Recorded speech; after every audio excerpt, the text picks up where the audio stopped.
আমার আর আপনার হাবিব জনাবে মুহাম্মদুর রাসূলুল্লাহ সাল্লাল্লাহু আলাইহি ওয়াসাল্লাম আরো বলেন, মান করা কুল্লা ইয়াউমিন মিআতাই মাররা কুল হুয়াল্লাহু আহাদ, যেই ব্যক্তি প্রতিদিন 200 বার কুল হুয়াল্লাহ পড়বে, যেই ব্যক্তি প্রতিদিন 200 বার সূরা ইখলাস পাঠ করবে, মুহিয়া আনহু যুনুবু 50 সানা, আল্লাহ তার জীবন থেকে 50 বছরের গুনাহ আল্লাহ মাফ করে দিবেন।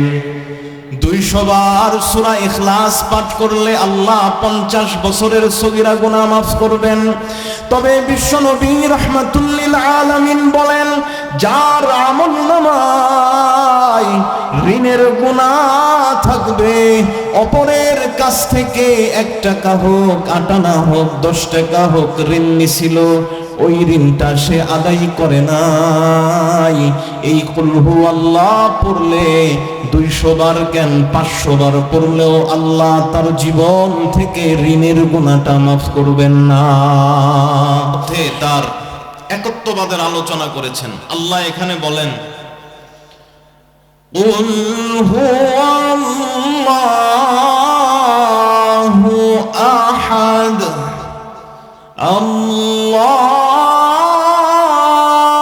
আল্লাহুস সামাদ,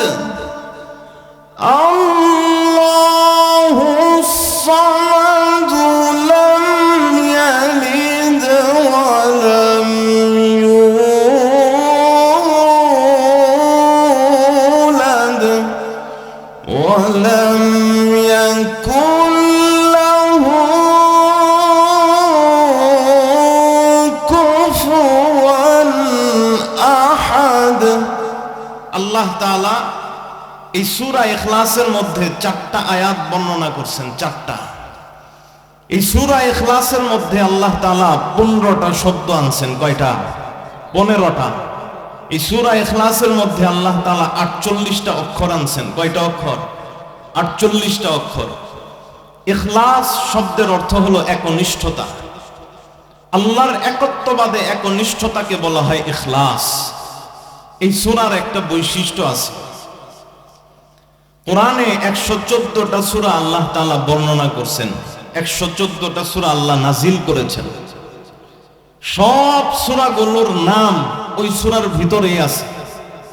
আপনি সূরা বাকারা পড়েন, পড়তে পড়তে এক জায়গায় দেখবেন বাকারা শব্দ আছে। সূরা নিসা আপনি পড়েন, সূরা পড়তে পড়তে ভিতরে দেখবেন নিসা শব্দটা আছে। সূরা আলে ইমরান পড়েন, ভিতরে দেখবেন আলে ইমরান শব্দ আছে। বোঝানোর জন্য আপনাদেরকে বলি, আপনারা কুরাইশ সূরা পারেন না? লিইলাফি কুরাইশ পারেন? যারা পারেন তারা বলেন এই সূরার নাম কি? সূরাতুল কুরাইশ। এই সূরার ভিতরে কুরাইশ শব্দ আছে না নাই? আছে। আবার কাউসার সূরা আপনারা পারেন, ইন্না আ'তাইনা কাল কাউসার। এই কাউসার সূরাটার নামকরণ করা হয়েছে সূরাতুল কাউসার। আর এই কাউসার শব্দটা সূরার ভিতরে আছে না নাই? আছে। এইরকম প্রত্যেকটা সূরার নাম ওই সূরার ভিতরে আছে। কিন্তু কোরআনে 2টা এমন সূরা আছে যেই সূরার নাম ওই সূরার ভিতরে নাই। প্রথম হইল সূরাতুল ফাতিহা, আলহামদুলিল্লাহি রাব্বিল আলামিন। এই সূরা আপনি ওয়ালা দাল্লিন পর্যন্ত পড়েন, কোথাও কি ফাতিহা শব্দ আছে? নাই। কিন্তু আল্লাহ এই সূরার নাম সূরাতুল ফাতিহা রাখছে। কেন? এটা এখানে বলবো না আমি। সব যদি এখনই বইলা দেই তাহলে তো অনেক বড় আলেম হয়ে যাবেন, কিছু রেখে দিই আর কি। আরেকটা সূরা আছে সূরাতুল ইখলাস। কি নাম? কুল হুয়াল্লাহু আহাদ, আল্লাহুস সামাদ, লাম ইয়ালিদ ওয়া লাম ইউলাদ ওয়া লাম ইয়াকুল লাহু কুফুয়ান আহাদ। কোথাও ইখলাস শব্দ আছে? নাই। অথচ আল্লাহ এই সূরার নাম রাখছেন সূরাতুল ইখলাস। কেন নামকরণ করলেন ইখলাস বলে? এইটা বলে দিই। কারণ ইখলাস শব্দের অর্থ হলো একনিষ্ঠ, মানে শুধু। এই সূরাটার মধ্যে শুধুমাত্র আল্লাহর তাওহীদ নিয়ে আলোচনা, আর কোনো আলোচনা নাই। আল্লাহ যে এক, আল্লাহর কোনো শরীক নাই, আল্লাহর কোনো সন্তান নাই, এই বিষয়টা নিয়েই শুধু এই সূরার মধ্যে আলোচনা। এখানে শুধুমাত্র কেবলমাত্র তাওহীদ, আল্লাহর একত্ববাদ নিয়ে আলোচনা, আর কোনো বিষয় নাই। এজন্য আল্লাহ এই সূরাটাকে ইখলাস করে নামকরণ করছে। এই সূরাটা যদি কেউ পড়ে, এই সূরা মানুষের অন্তরে আল্লাহর তাওহীদ একনিষ্ঠ করে দেয়। এই সূরা যখন আপনি বুঝে পড়বেন, যখন আপনি এই সূরার ফজিলত জেনে আপনি এটাকে পড়বেন, তখন আল্লাহ এই সূরার বদৌলতে আপনার অন্তরটাকে আল্লাহর একত্ববাদের সাথে একনিষ্ঠ করে দিবেন। এইরকম পাওয়ারফুল এই সূরা। এই সূরা যদি আপনি বুঝে পড়েন, আর আপনি কারোর সাথে শিরিক করবেন না। এই সূরা যদি আপনি এর ফজিলত জেনে পড়েন, শিক্ষা জেনে এই সূরা ইখলাসটাকে আপনি পড়েন, আর কখনো আপনি শিরিক করতে পারবেন না। আপনার মনে শুধুমাত্র কেবলমাত্র আল্লাহই থাকবে, আর কেউ থাকবে না। এজন্য এই সূরাকে সূরা ইখলাস বলা হয়। এই সূরাটা নাজিল হয়েছে কোথায়, এই সম্পর্কে মুফাসসিরিনে কেরামের তিনটা মত আছে। কিছু কিছু সূরার শেষে আপনারা দেখেন যে মক্কি আছে না লেখা, আবার কিছু কিছু সূরার শেষে দেখেন মাদানী লেখা আছে। এখন কোন সূরা মক্কি, কোন সূরা মাদানী, এটা বুঝবেন কিভাবে? নবীজি সাল্লাল্লাহু আলাইহি ওয়াসাল্লাম মদিনায় হিজরতের পূর্বে যেই সূরা বা যেই আয়াত যেখানেই নাজিল হয়েছে সেটাকে বলা হয় মক্কি সূরা, মক্কি আয়াত। আর নবীজি সাল্লাল্লাহু আলাইহি ওয়াসাল্লাম মদিনায় হিজরত করে যাওয়ার পর যেই সূরা বা যেই আয়াত যেখানেই নাজিল হোক সেটাকে বলা হয় মাদানী আয়াত, মাদানী সূরা। কথা বুঝে আসছে? তাহলে এই সূরাটা সূরা ইখলাস, এটা কি মক্কায় নাজিল হয়েছে নাকি মদিনায় নাজিল হয়েছে? কোনটা? এটা কি মক্কি নাকি মাদানী? এই ব্যাপারে মুফাসসিরিনে কেরামের তিনটা মত। এক নাম্বার, আব্দুল্লাহ ইবনে মাসউদ রাদিয়াল্লাহু তাআলা আনহুমা এবং হযরতে ইকরিমা রাহমাতুল্লাহি আলাইহি, এরা দুইজন বলেন এই সূরাটা মক্কায় নাজিল হয়েছে। অপরদিকে হযরতে দহাক এবং হযরতে কাতাদা রাহমাতুল্লাহি আলাইহি, এরা দুইজন বলে এই সূরাটা মদিনায় নাজিল হয়েছে। অপরদিকে হযরতে আব্দুল্লাহ ইবনে আব্বাস, নবীজির চাচাতো ভাই, তিনি বলেন যে এই সূরাটার ব্যাপারে তার দুইটা মত আছে, মক্কায় নাজিল হয়েছে এই মত আছে, আবার তিনি এটাও বলছেন কখনো যে এটা মদিনায় নাজিল হয়েছে। তাহলে কোথায় নাজিল হয়েছে এটা আমরা বুঝলাম। কোন ঘটনার প্রেক্ষাপটে এই সূরাটা আল্লাহ নাজিল করেন এটা এখন বুঝি।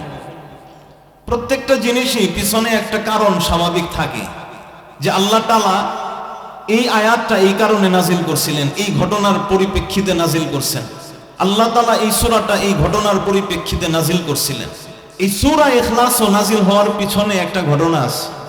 মুফাসসিরিনে কেরাম এখানে তিনটা মত বর্ণনা করেন। মক্কার মুশরিকরা আল্লাহর নবীর কাছে এসে বলে, ও মুহাম্মদ, তোমার আল্লাহর বংশ কি, বর্ণনা করো। আমাদের বংশ আছে না, দাদার নাম, পরদাদার নাম, তারপরে আছে একটা বংশ আছে। তখন আল্লাহর কি বংশ আছে নাকি? আল্লাহ কি কারো থেকে সৃষ্টি হয়েছে? হয় নাই।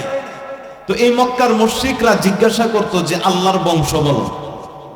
তো তখন আল্লাহ তাআলা এই সূরা ইখলাস নাজিল করে বলে দিলেন, আমি আল্লাহর কোনো বংশ নাই, আমি আল্লাহ এক ও অদ্বিতীয়। দুই নাম্বার ঘটনা, মুফাসসিরিনে কেরাম বলেন,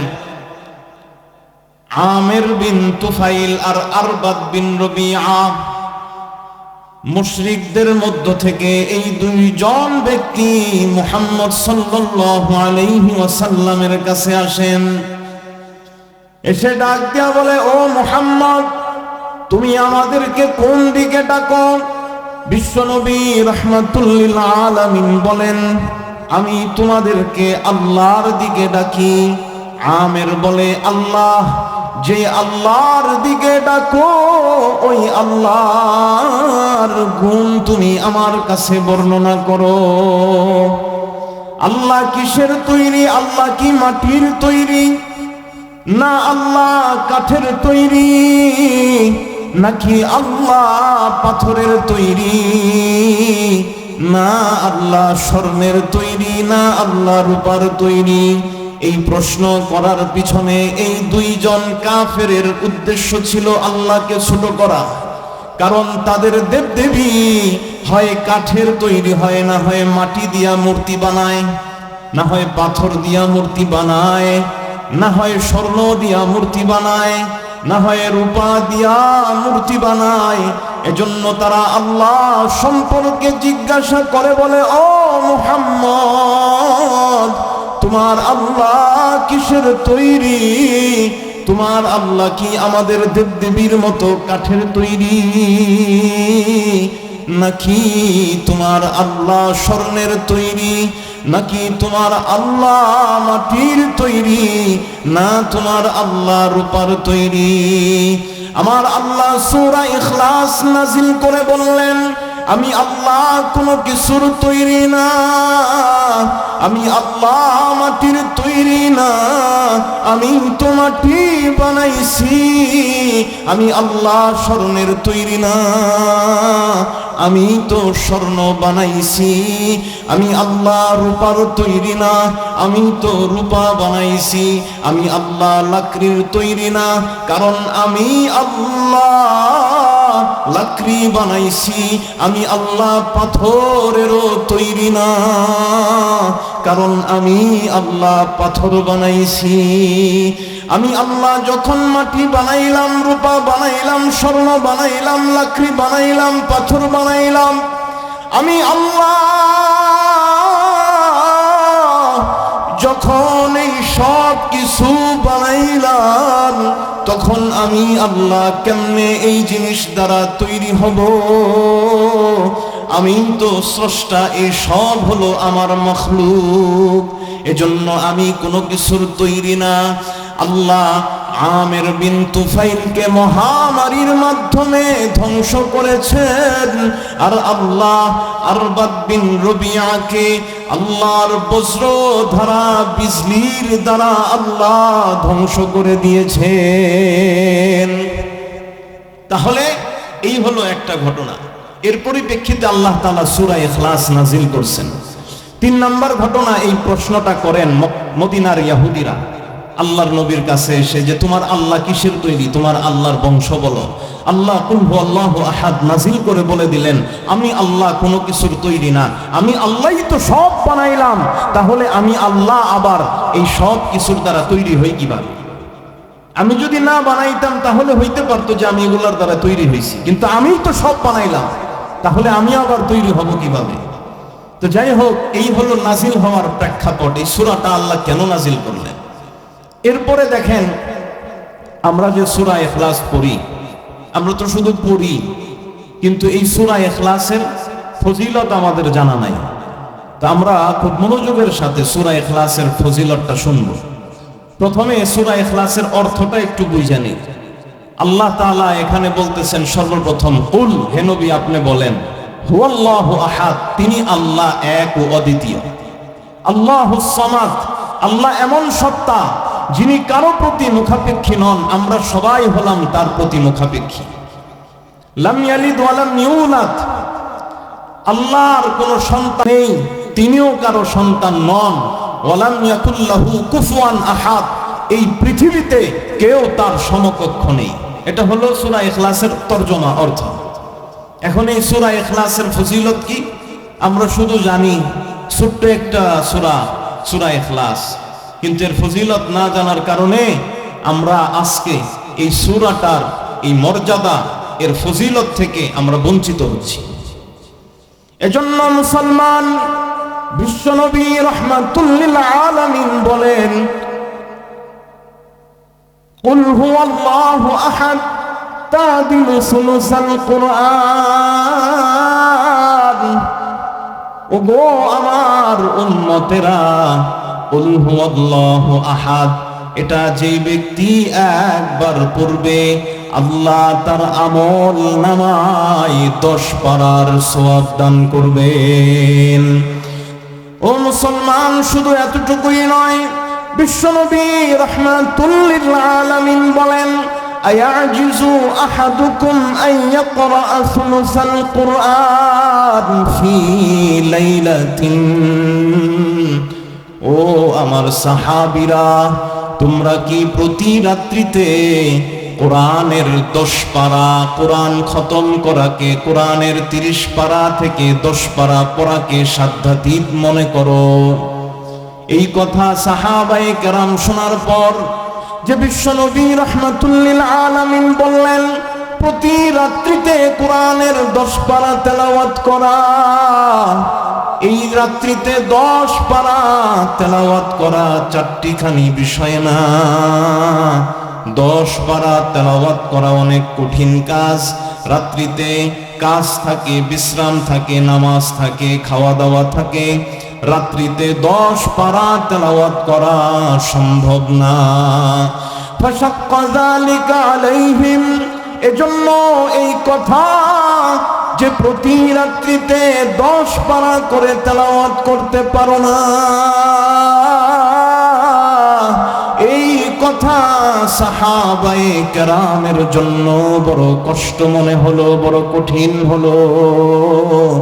এজন্য সাহাবায়ে কেরাম বলেন আইয়ুনা ইউতিকু যালিকা ইয়া রাসূলুল্লাহ, আমাদের মাঝে কে এমন আছে যে প্রতি রাত্রিতে 10 পারা করে তেলাওয়াত করতে পারবে? ওগো আল্লাহর হাবিব, আমাদের মাঝে কেউ এমন নাই যে প্রতি রাত্রিতে 10 পারা করে তেলাওয়াত করতে পারবে। বিশ্বনবী রাহমাতুল লিল আলামিন যখন দেখলেন সাহাবায়ে কেরাম ঘাবড়ে গেছে, তাদের কাছে এটা কষ্ট মনে হচ্ছে, তখন আল্লাহর নবী বিশ্বনবী রাহমাতুল লিল আলামিন বলেন আল্লাহুল ওয়াহিদুস সামাদ সুলুসুল কুরআন। ও আমার সাহাবীরা, কোরআনে যে সূরা ইখলাস আছে, এই কুল হুয়াল্লাহ সূরা যেই ব্যক্তি একবার পড়বে আল্লাহ তার আমল নামায় কোরআনের 30 পারা থেকে 10 পারার সওয়াব দান করবেন। তাহলে একবার কুল হুয়াল্লাহ পড়লে কয় পারার সওয়াব পাওয়া যায়? 10 পারার। জোরে বলেন কয় পারা? 10 পারা। 10 পারার সওয়াব পাবেন। তবে এখানে একটা কথা বলে দিই, মনে রাখেন, সেটা হলো আমরা এই যে শুনলাম যে কুল হুয়াল্লাহ 3 বার পড়লে পুরা কোরআনের সওয়াব পাওয়া যায়, জানি না এটা আমরা? কুল হুয়াল্লাহ 3 বার পড়লে পুরা কোরআনের সওয়াব পাওয়া যায়, স্বাভাবিক, আমরা সবাই জানি এটা। কিন্তু আমরা একটা ভুল বুঝি এখানে। কথা মনোযোগ দিয়ে শুনলে আমরা এখানে আসছি কিসের জন্য? শিখার জন্য না? আমি খালি কয়টা ঘটনা বলে দিলাম, কয়টাই বললাম, তাহলে কি শিখা হইল?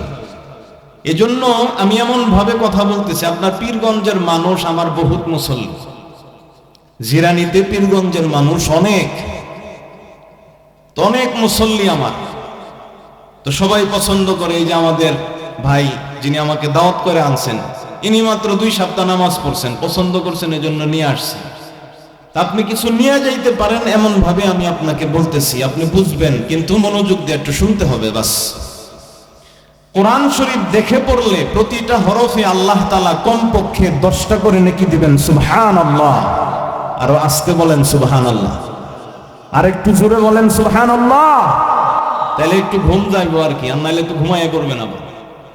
এজন্য কোরআন যদি আপনি দেখে পড়েন, আল্লাহ তাআলা প্রতিটা হরফে কয়টা করে নেকি দান করবেন? কমপক্ষে 10টা করে।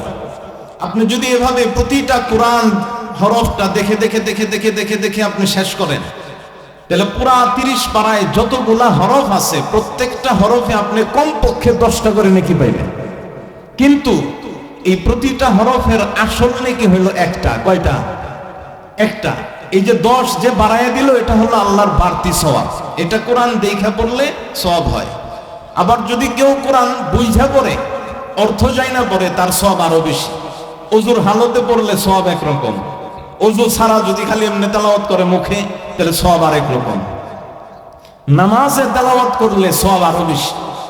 তো কোয়ালিটি হিসেবে, কাজ হিসেবে সওয়াবের মধ্যে কিন্তু অনেক তারতম্য হয়।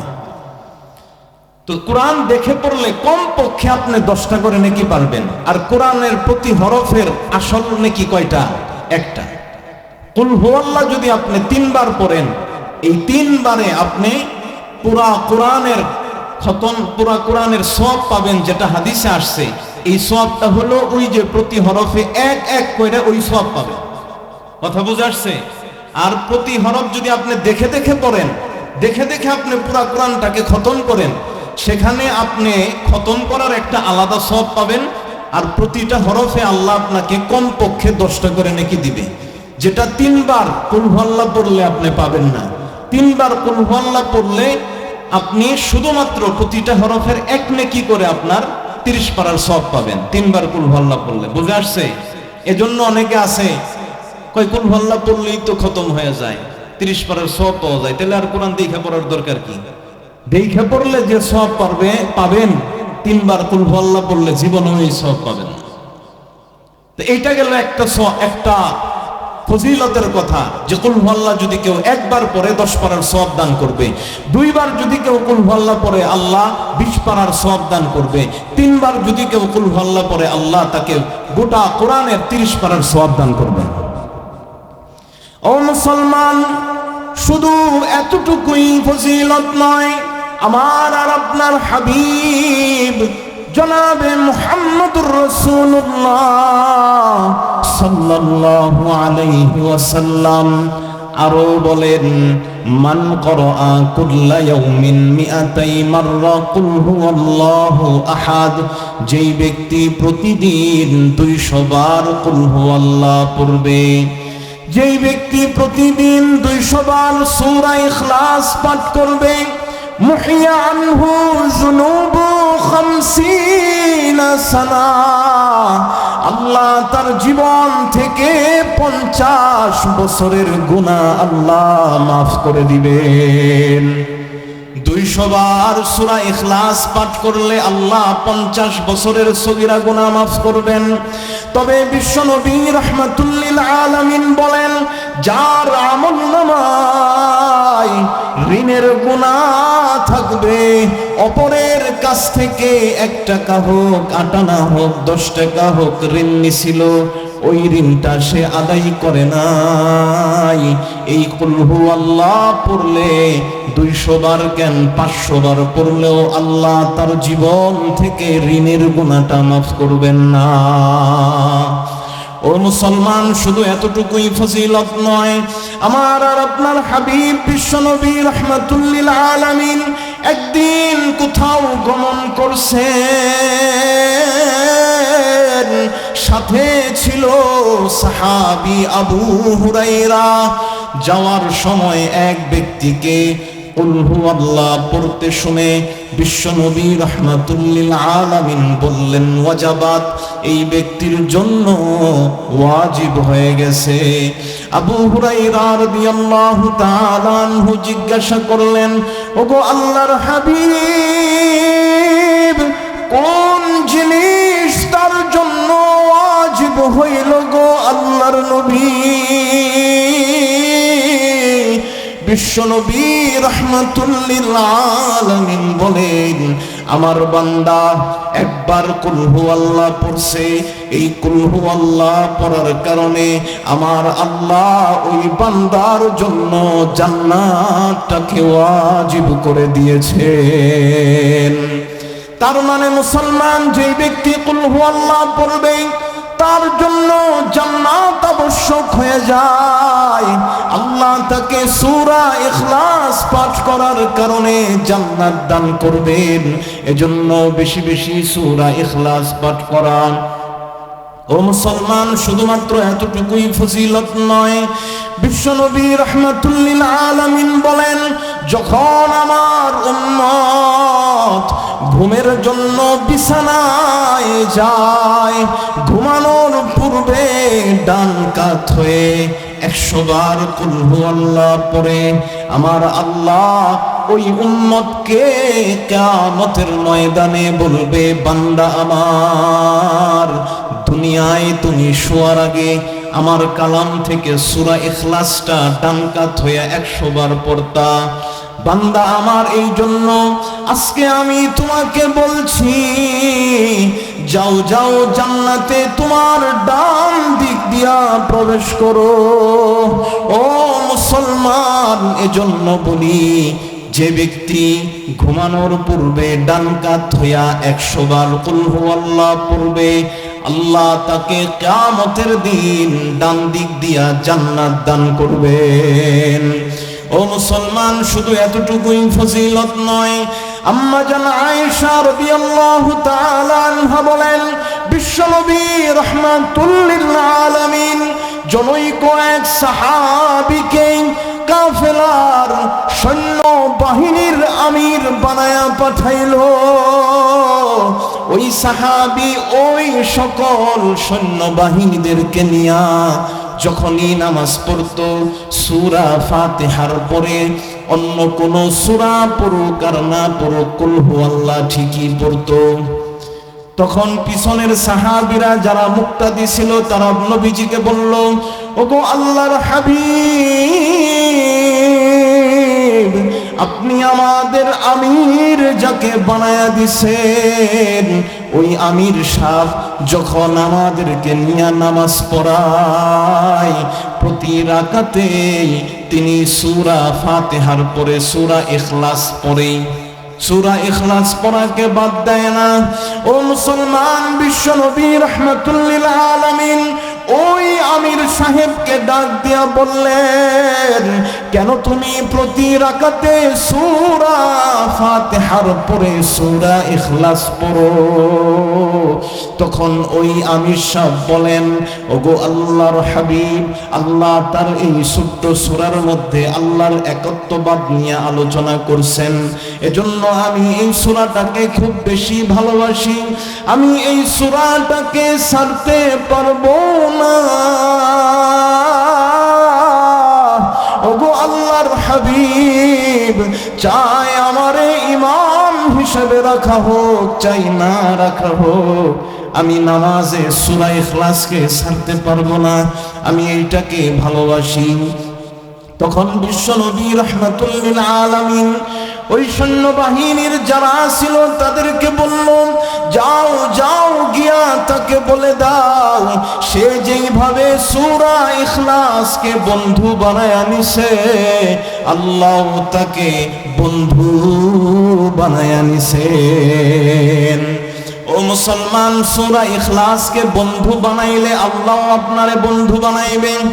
ও মুসলমান, সূরা ইখলাসের শুধুমাত্র এতটুকু ফজিলত নয়, বিশ্বনবী রাহমাতুল লিল আলামিন বলেন, মান ক্বারাআ কুল হুয়াল্লাহু আহাদ 10 মাররাত, যেই ব্যক্তি 10 বার কুল হুয়াল্লাহ পড়বে, বানাল্লাহু লাহু কসরান ফিল জান্নাহ, আল্লাহ তার জন্য জান্নাতে একটা প্রাসাদ বানাইবেন।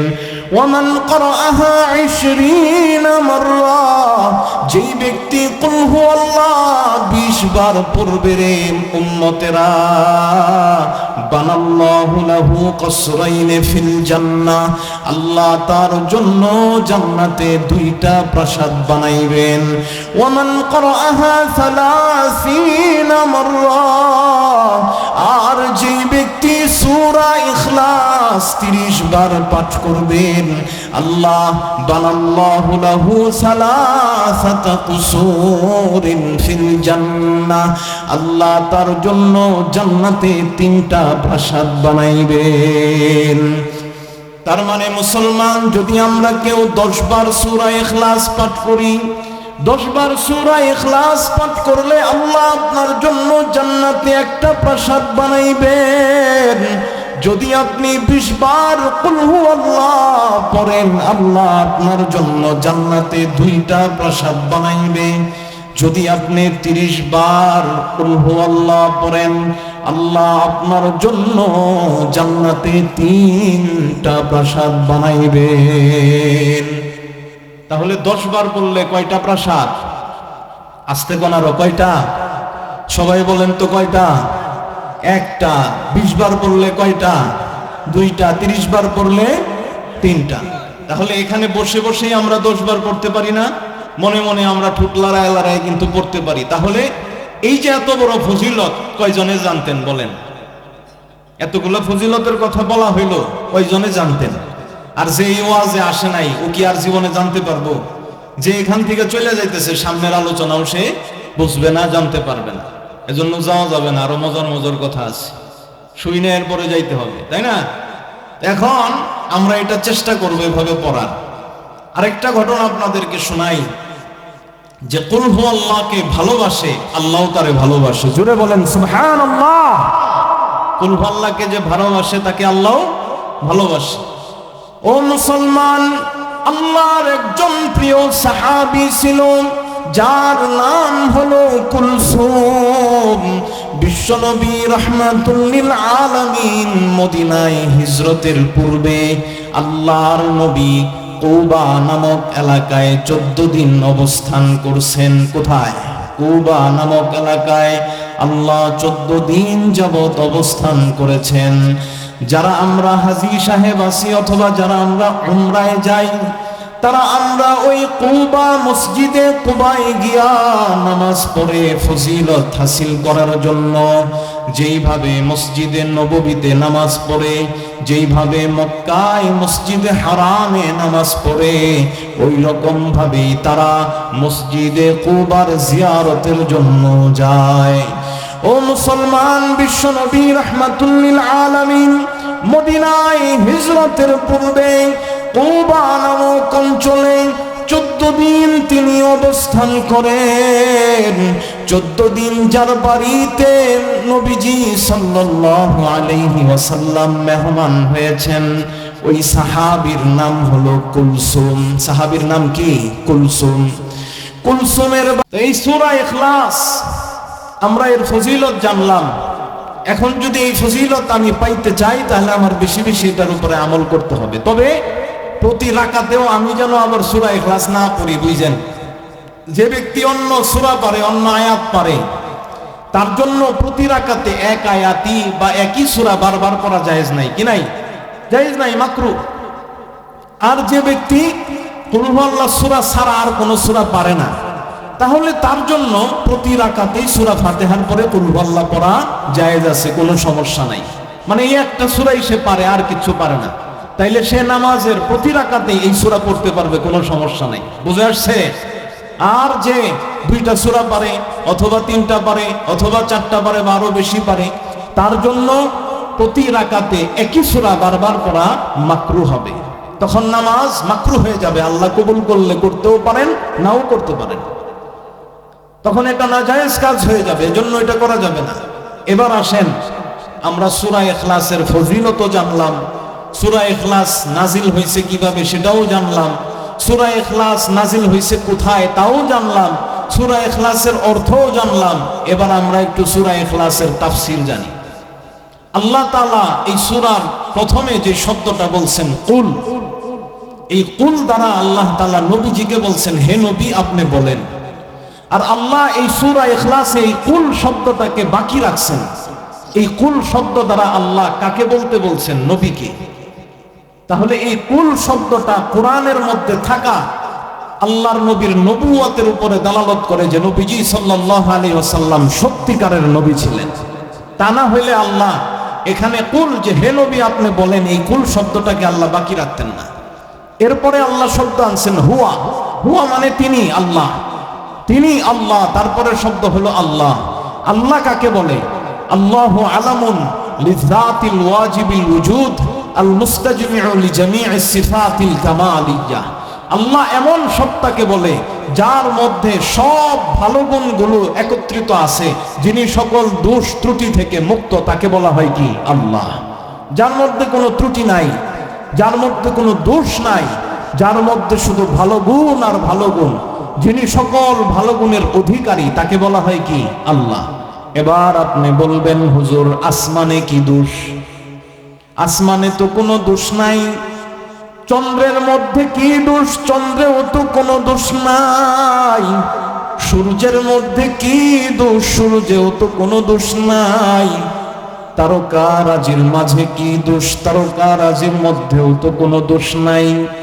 আপনি বলবেন, এইটা মনে মনে প্রশ্ন আসতে পারে।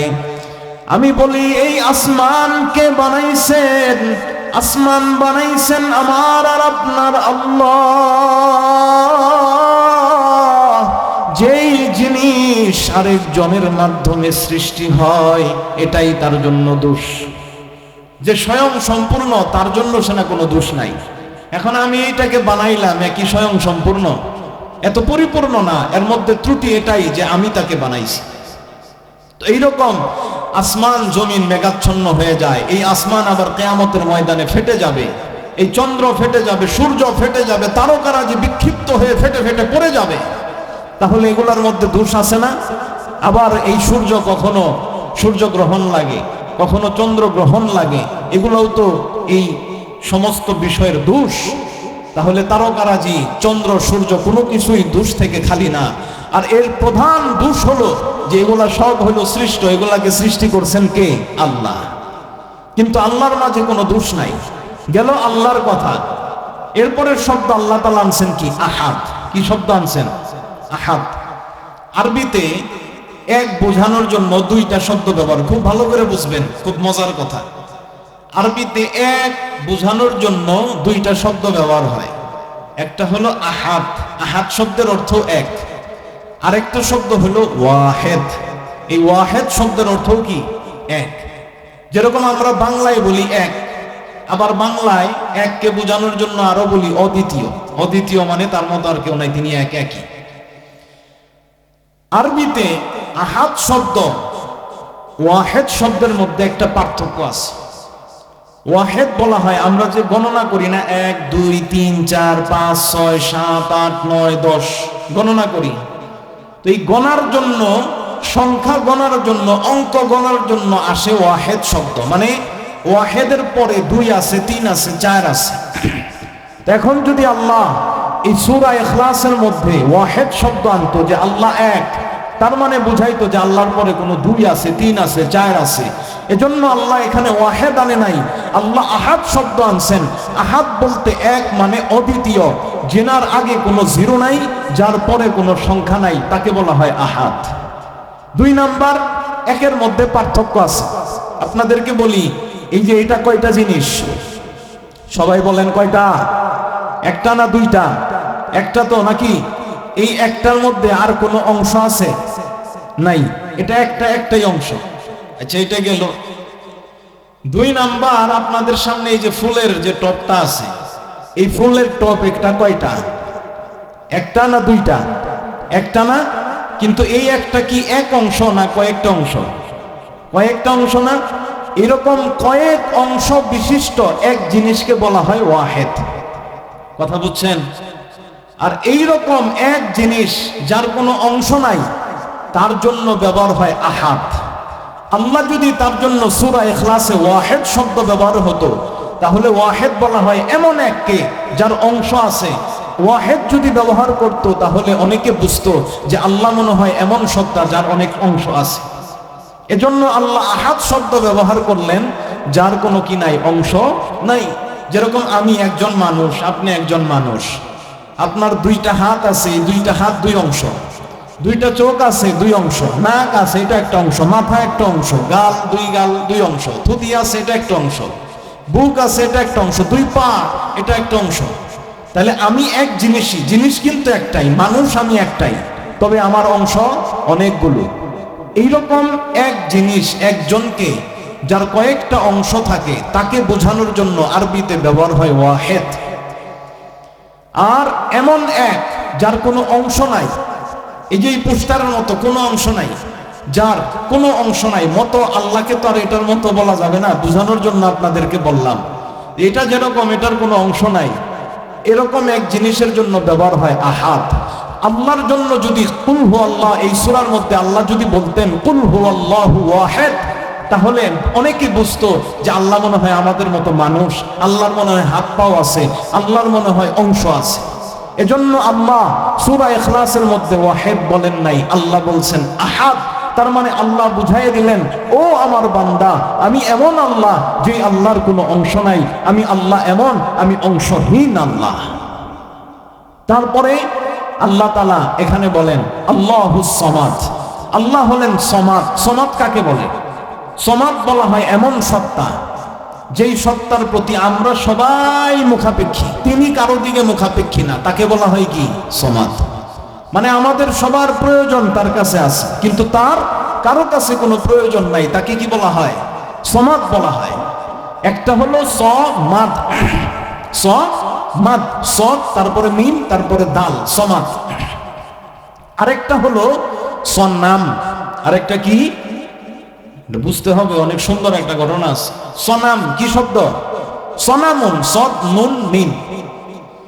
সংক্ষেপে যদি আমরা বাংলায় আপনাদেরকে বোঝানোর জন্য বলি যে আল্লাহ আর মূর্তির মাঝে পার্থক্য কি, আল্লাহ আর মূর্তির মাঝে পার্থক্য কি, এই পার্থক্য বোঝানোর জন্য একটা ঘটনা আপনাদের সামনে তুলে ধরি। জুলাইখার নাম আমরা শুনছি না শুনি নাই? এই যুবক, জুলাইখার নাম শুনছেন না শুনেন নাই? শুনছেন তো নাকি? বিশেষ করে যারা প্রেম করে ওরা তো জুলাইখার নাম খুব বেশি করে স্মরণ করে। ইউসুফ, জুলাইখা, এদেরকে এমন বানায় দিছে আমাদের সামনে যে এরা মনে হয় প্রেমিক পুরুষ আর প্রেমিকা ছিল। নাউজুবিল্লাহ মিন যালিক। অথচ তিনি একজন নবী। জুলাইখা সে ইউসুফ আলাইহিস সালামকে নিজের ফাঁদে ফেলানোর জন্য অনেক চেষ্টা করছে, কিন্তু তিনি তো নবী ছিলেন, আল্লাহ তাকে বাঁচাইছেন। এই জুলাইখা ইউসুফ আলাইহিস সালামকে পাওয়ার জন্য কি করে নাই? নিজের সর্বস্ব দিয়ে দিছে, কত ফিতনা করছে, কত কৌশল করছে, তারপরও পায় নাই। জুলাইখা নিজের অর্থ সম্পদ সবকিছু ইউসুফ আলাইহিস সালামের জন্য ব্যয় করে দিছে, তারপরেও পায় নাই। শেষমেশ জুলাইখা ইউসুফ আলাইহিস সালামের জন্য অর্থ সম্পদ ব্যয় করতে করতে ফকিন্নি হয়ে গেছে। এখন শহরের এক কোণে কুড়ে ঘর বানায় সেখানে থাকে। আর একদিন তার মনে হয়, সে চিন্তা করে যে ইউসুফের আল্লাহ ইউসুফকে কি বানায় দিল। এই ইউসুফ আমাদের কাছে আইছে, আমরা ওরে ছোট্টকালে পাইছিলাম, ওর কেউ ছিল না, গরিব গোলাম, আর আজকে সে মিশরের মন্ত্রী হয়ে গেছে, খাদ্যমন্ত্রী, অর্থমন্ত্রী, আল্লাহ তাকে বানাইছে। আর আমি কি ছিলাম? আমি ছিলাম প্রধানমন্ত্রীর স্ত্রী, আজকে আমি হয়ে গেছি ফকিন্নি। এজন্য জুলাইখা চিন্তা করলো, ইউসুফের আল্লাহ যখন ইউসুফকে গোলাম থেকে মালিক বানায়া দিল, তখন জুলাইখা চিন্তা করে, আমিও তো দেবদেবীকে মানি, আমিও তো মূর্তির পূজা করি। বাক্স থেকে মূর্তিটাকে বানায়া সামনে রাইখা বলে, তুমি কি দেখো না ইউসুফের আল্লাহ ইউসুফকে গোলাম থেকে মালিক বানায়া দিছে, আমিও তো তোমারে আল্লাহ কই, আমিও তো তোমারে মাবুদ কই, তুমিও তো আমার মাবুদ, তাইলে তুমি আমারে ইউসুফরে পাওয়ায়া দাও। যখন বারবার কান্নাকাটি করে মূর্তির সামনে চোখের পানি ফেলার পরে মূর্তি যখন জুলাইখাকে কিছু দেয় না, মূর্তি যখন জুলাইখার ডাকে সাড়া দেয় না, তখন জুলাইখা বুঝা গেছে এর কোনো কাম নাই, এ কিছুই পারে না। এজন্য মূর্তিকে লাথি দিয়া ফালাইয়া ভেঙে ফেলছে, আর আল্লাহকে ডাক দিয়া বলে, আল্লাহ, ও আমার প্রভু, এতদিন আমি বুঝি নাই, না বুঝা তোমার সাথে শিরিক করছি গো আল্লাহ, তোমারে আল্লাহ বইলা মানি নাই, আমি মূর্তির ইবাদত করছি, তোমারে আমি মানি নাই। তুমি যে আল্লাহ, তুমি যে আমারে বানাইছো, আমি ভুইলা গেছিলাম গো আল্লাহ, আমি না বুঝা তোমার নাফরমানি করছি। আল্লাহ মেহেরবানি করে তুমি আমারে মাফ করে দাও। আল্লাহ চোখের পানি ফালায়া তোমার কাছে ফরিয়াদ জানাই গো আল্লাহ, জীবনে বড্ড ভুল করে ফেলছি আল্লাহ, তোমার সাথে শিরিক করছি, মেহেরবানি করে তুমি আমারে মাফ করে দাও।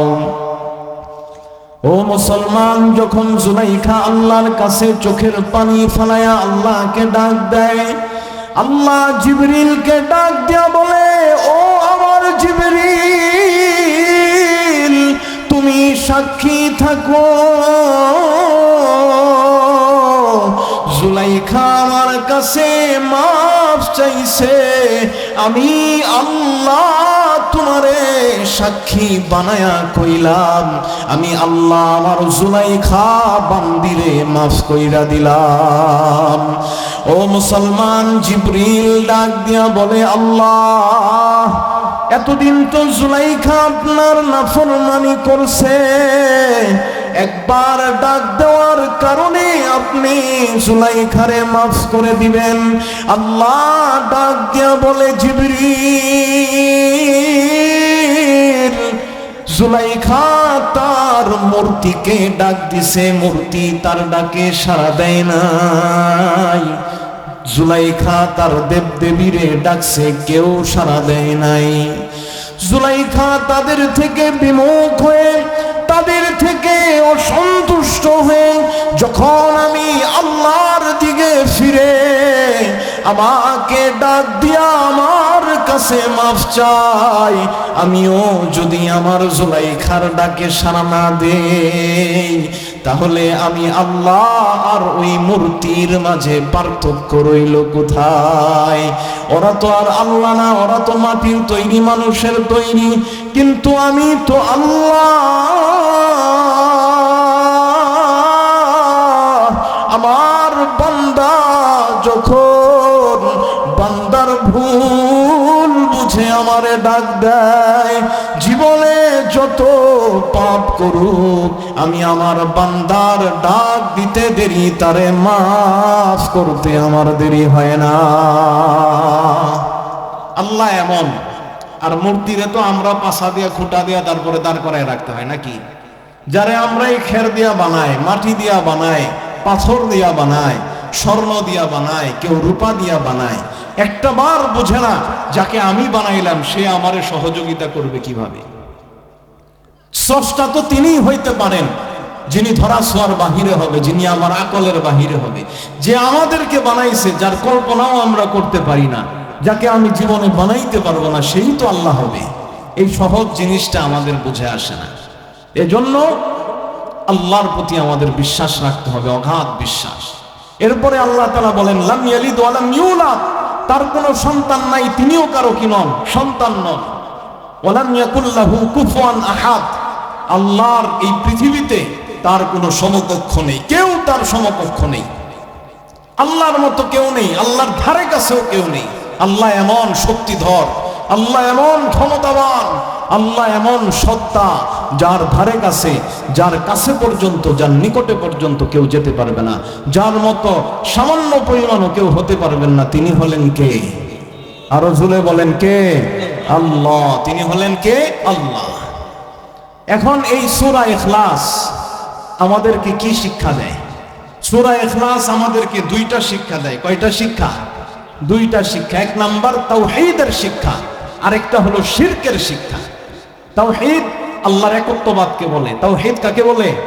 আল্লাহকে এক জানা, এক মানা। সবাই বলেন, আল্লাহকে এক জানা, এক মানা। বলেন, সবাই বলেন, আল্লাহকে এক জানা, এক মানার নাম তাওহীদ। আল্লাহকে এক জানা, এক মানার নাম কি? তাওহীদ। আল্লাহকে এক জানতে হবে যে আল্লাহ এক ও অদ্বিতীয়, আর আল্লাহকে এক অদ্বিতীয় বলে বিশ্বাস করতে হবে অন্তরে, এটার নাম কি? তাওহীদ। আল্লাহকে যদি আমি এক না মানি, এক না জানি, তাহলে এটা তাওহীদ হবে না। তো দেখেন, এই তাওহীদ তিন ভাগে ভাগ করা হয়। তাওহীদুল, আমাদের আহলে হাদিস বা যারা সালাফি বলা হয়, তারাও এটাকে ভাগ করে, আমরাও ভাগ করি, সবাই ভাগ করে। মূলত এটাকে কিছু উলামায়ে কেরাম চার ভাগে ভাগ করেন, কেউ তিন ভাগে। ওগুলো বললে আপনারা বুঝবেন না, সংক্ষেপে আপনাদেরকে বলি। তাওহীদ তিন ভাগে বিভক্ত। তাওহীদ বিজাত, আল্লাহর সত্তার ব্যাপারে আল্লাহকে এক জানা, যে আল্লাহর সত্তা এক, আল্লাহ কোনো দুইটা নাই, আল্লাহ তিনটা নাই, আল্লাহর সত্তা কি? এক ও অদ্বিতীয়। দুই নাম্বার তাওহীদুল আফআল, আল্লাহ আল্লাহর ক্রিয়াকর্মের মধ্যে এক ও অদ্বিতীয়। বৃষ্টি দেয় কে? বৃষ্টি দেয় কে? রিজিক দেয় কে? সন্তান দেয় কে? আল্লাহ। সব আল্লাহ। কিন্তু তারপরেও কিছু মানুষ আছে, খাজা বাবা নাকি তারে দেয়, তারপরে আট্রসি তারে দেয় নাকি? এগুলা কি দেয়? কবরের যে শায়িত, যারে আমি দাফন করলাম, ওই হিন্দুদের মতো হইছে। হিন্দুদেরটা আমরা বুঝি যে মূর্তির সে বানাইছে, তাহলে সে কিভাবে আল্লাহ হয়? আরে ভাই, আপনি তো আরেক বড় ব্যাকল, যে আপনি যারে দাফন করলেন, কবরে যারে শোয়াই দিলেন, তার কাছে আপনি কেমনে চান? কথা বুঝেন নাই মনে হয়। যারে আপনি কবর খুঁজে শোয়াইলেন, আপনি যারে মাটি দিলেন, যারে আপনি গোসল করাইলেন, যে নিজে গোসল করতে পারে না, নিজে কবরে শুইতে পারে না, নিজে নিজেরে জিন্দা রাখতে পারে না, সে আপনার জীবনের মধ্যে বরকত দিবে কিভাবে? সে আপনাকে সন্তান দিবে কিভাবে, সে আপনাকে রিজিকের মধ্যে বরকত দিবে কিভাবে। এজন্য বিশ্বাস একটাই, সব কিছু কে করেন? আল্লাহ। কারো কাছে হাত উঠবে না, কারো কাছে মাথা নত হবে না, কারো কাছে চাবো না, চাবো তো কার কাছে? একমাত্র আল্লাহর কাছে। এটাই তাওহীদ। 3 নম্বর হলো তাওহীদুল আসমা ওয়াস সিফাত। আল্লাহ তাআলার যত গুণ আছে, আল্লাহর নাম আছে, সব কিছুর ব্যাপারে আল্লাহকে কি জানা? এক জানা। যখন আপনি আল্লাহকে এক মানবেন, এক জানবেন, আল্লাহ আপনার কেমন মেহমানদারি করবেন, আল্লাহ কাউরে জান্নাত না দিয়া ছাড়বেন না। এজন্য মুসলমান, আল্লাহর একত্ববাদের ঘোষণা দেওয়ার ফজিলত বোঝার জন্য আপনাদের সামনে হযরতে ইউসুফ আলাইহিস সালাতু ওয়াস সালামের একটা ঘটনা বলি। বলবো নাকি? এই বলবো? সত্যি? চলে যাবেন না তো আবার? হযরতে ইউসুফ আলাইহিস সালাতু ওয়াস সালাম, আপনারা জানেন, গোলাম হয়ে আইছেন। বাজার থেকে তারে মিশরের প্রধানমন্ত্রী কিনা নিছে, রাজপ্রাসাদেই তাকে বড় করছে। করতে করতে এক সময় কি হয়ে গেছে, নিজেই খাদ্যমন্ত্রী হয়ে গেছে, অর্থমন্ত্রী, নিজেই মন্ত্রী হয়ে গেছে। ইউসুফ আলাইহিস সালাতু ওয়াস সালাম মন্ত্রী হওয়ার পর যখন মিশরের মধ্যে দুর্ভিক্ষ দেখা দেয়, যখন আশপাশের এলাকায় দুর্ভিক্ষ দেখা দেয়, খাবার নাই, চাউল ডাউল নাই, তখন একদিন হযরতে ইউসুফ আলাইহিস সালাতু ওয়াস সালাম মানুষের মাঝে চাউল ডাউল বিতরণ করতেছিলেন। এমন সময় আতাহু রাজুলুন ফাকির, একজন দরিদ্র বৃদ্ধ লোক ইউসুফ আলাইহিস সালাতু ওয়াস সালামের কাছে আসেন। এসে বলেন, ওগো আল্লাহর রাসূল, ও ইউসুফ, আতিনি মিম্মা আতাকাল্লাহ, আল্লাহ আপনারে যা দিছেন আপনি আমাকে আপনার ওই সম্পদ থেকে দান করেন। ইউসুফ আলাইহিস সালাতু ওয়াস সালাম তাকে 100 গম দান করলেন, মানে 3.5 কেজির মতো তাকে গম দিলেন।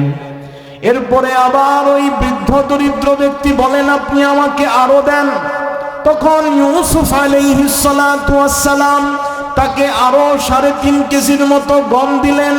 এরপরে আবার ওই ব্যক্তি বলেন, ওগো আল্লাহর পয়গম্বর, ও ইউসুফ, আপনি আমাকে আরো দান করেন, আল্লাহ আপনারে যা দিছে আপনি তার থেকে আমাকে আরো দেন। হযরতে ইউসুফ আলাইহিস সালাতু ওয়াস সালাম বলেন, ও মিয়া, তুমি কি জানো না এখন মানুষ কতটা সংকটে আছে, কত দুর্ভিক্ষের মধ্যে আছে। মানুষের কাছে চাউল নাই, মানুষের কাছে ডাউল নাই, মানুষের কাছে গম নাই, কি খাবে? আমি যদি সব তোমারই দিয়া দেই তাহলে আর মানুষকে কি দিব? তখন ওই বৃদ্ধ দরিদ্র ব্যক্তি হযরতে ইউসুফ আলাইহিস সালাতু ওয়াস সালামকে ডাক দিয়া বলে, ও ইউসুফ, যদি তুমি জানতা আমার পরিচয় আমি কে, তাহলে আমি যা চাইতাম তুমি আমারে ততক্ষণ পর্যন্ত দিতা, যতক্ষণ পর্যন্ত আমি সন্তুষ্ট না হয়ে যাই। আমাকে সন্তুষ্ট করা পর্যন্ত তুমি আমারে দিতেই থাকতা। হযরতে ইউসুফ আলাইহিস সালাতু ওয়াস সালাম বলেন, তোমার পরিচয় কি?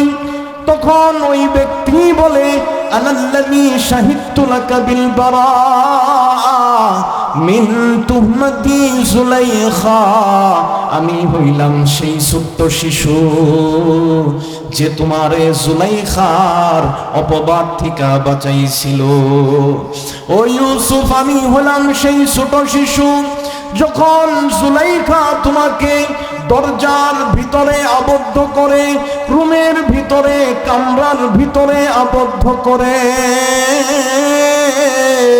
তোমার সাথে অপকর্ম করতে চেয়েছিল। যখন তুমি দৌড় দিছিলা, প্রত্যেকটা দরজা তোমার জন্য আল্লাহ খুইলা দিছিল।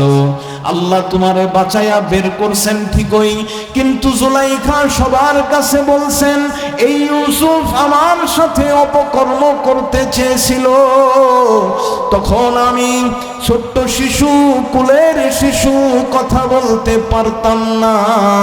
আমি তখন কুলের শিশু, আল্লাহ আমার জবান খুলে দিয়েছিলেন, আমি তোমার জন্য সাক্ষী দিয়েছিলাম। আমি ওই কুলের শিশু মায়ের কোল থেকে বলেছিলাম, আল্লাহর এই নবী ইউসুফ পুত পবিত্র।